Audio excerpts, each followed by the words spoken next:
Thank you for having me. So I'm going to spend this session talking about our project with the Civil Service / Cabinet Office. It's just me who's going to be running this session, but as you'll see as I describe the project and all the work that we did, it was very much a partnership between our organisation and the Cabinet Office. So hopefully I'll do a good attempt of trying to describe the project and some of the key themes and hopefully some interesting things to share.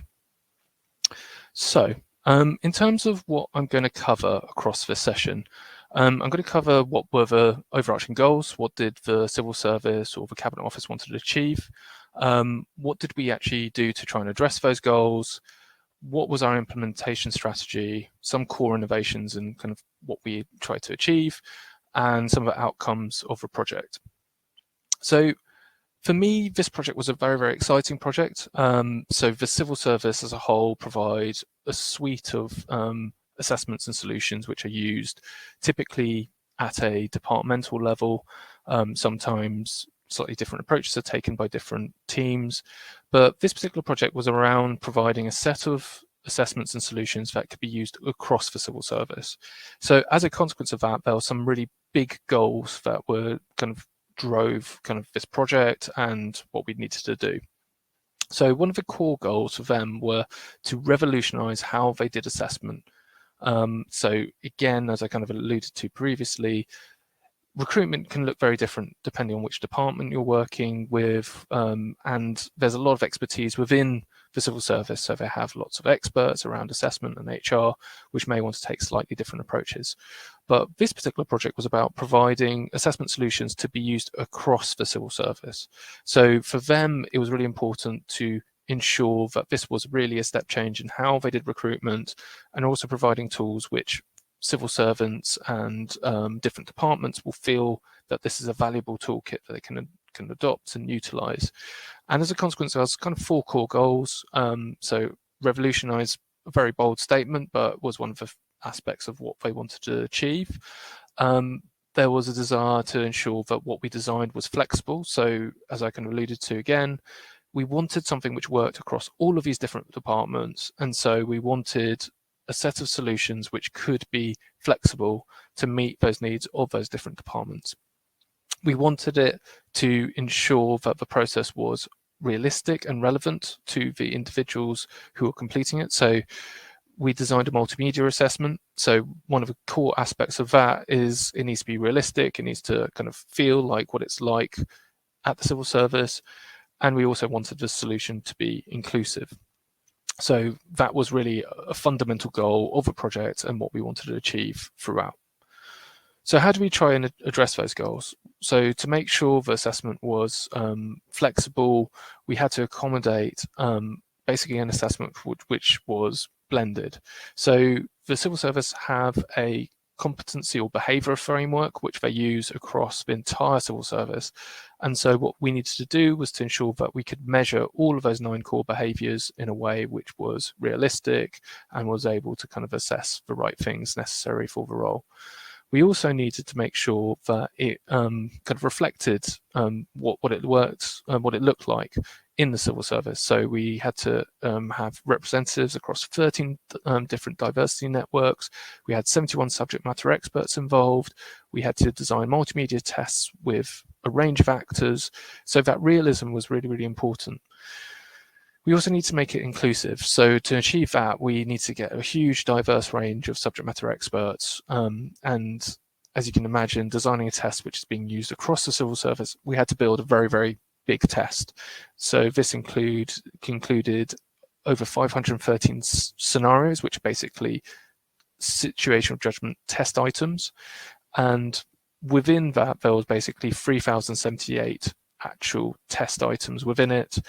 And that would generate around 280 interview questions. So the test itself was meant to be a realistic situational judgment test, assessing some core behaviours, but in effect was flexible enough both in the technology and in terms of its inclusiveness, which kind of led lots of design decisions as we went along. And so once we designed the test, so I think we had to deliver the test in a very short time frame. We needed to build a new technology platform to meet the requirements of flexibility and inclusiveness. But really the key thing was also kind of engaging with a huge number of stakeholders across a range of areas, and we needed to do that quite quickly. We also needed to make sure that this was delivered in the right time frame. So we needed to involve lots of stakeholders across a period of time. It involved 3 core phases, and we needed to also follow up with this. So once the test was actually ready and was finalized, we had to basically assess whether what we designed was effective. So we did this at 2 separate stages. We've done it in multiple stages since the original design, but it would be things such as initial adverse impact analysis with 58,000 candidates, then a follow-up analysis a year later with 170,000 other candidates, again trying to make sure the test was inclusive and fair. But we also made some additions to the test. So these are things such as providing lots of robust tools for everybody to see what it's like to complete the assessment. We provided a BSL signer on all the assessments so that everybody could access the content. And if you are interested and you want to follow the link provided below, you can see all the materials that we've provided to candidates to make sure the assessment itself was nice and easy to complete. In terms of the innovations that I alluded to, I think throughout the project, we were keen to make sure that this project delivered what the civil service needed, which was a really flexible, accessible tool. So I think talking about innovations, I think there's 3 which I would probably call out specifically, but I would probably say that everything about the design required some aspect of considering inclusion, considering accessibility, looking at issues such as does this work on screen readers, etc., but also the test content itself. So I think just to call out, I think the behavior-focused assessment for me was a really big element. So that enabled users to basically pick whatever they wanted and then deliver a dynamic test, which in effect was aligned to the behaviors they wanted to measure across 4 different levels. And I think to do that, we required really dynamic tech, which can basically be flexible. We needed to deliver an assessment which was inclusive first. So throughout the project, we need to make sure that diversity groups are involved, that the test content that we produced was inclusive, and everything else kind of maintained what it needed to be. And then we also needed to be accessibility first. So again, we had BSL signers in all of the video content that we produced. We had the test kind of tested by the Digital Accessibility Centre, who are experts at basically testing accessibility. So they have a suite of testers who basically test content, technology, and if it all works. And so throughout the project, we wanted to maintain this sort of inclusivity first, accessibility first approach, and that kind of impacted all of our decisions. So in terms of outcomes, so the assessment now has been used by over 1 million candidates. We've reduced by our decisions that we made the number of reasonable adjustments requested by 80%, and a quote looking at the resources saves by the civil service that they quoted within a 2-year period, we saved them £3.5 million in savings and resources due to the adoption of this particular approach, which for a 2-year period, we're really proud of. And I think the best sort of feedback that we got was that the test has been really positive and engaging. We've constantly evolved it and enhanced it over the years that it's been used.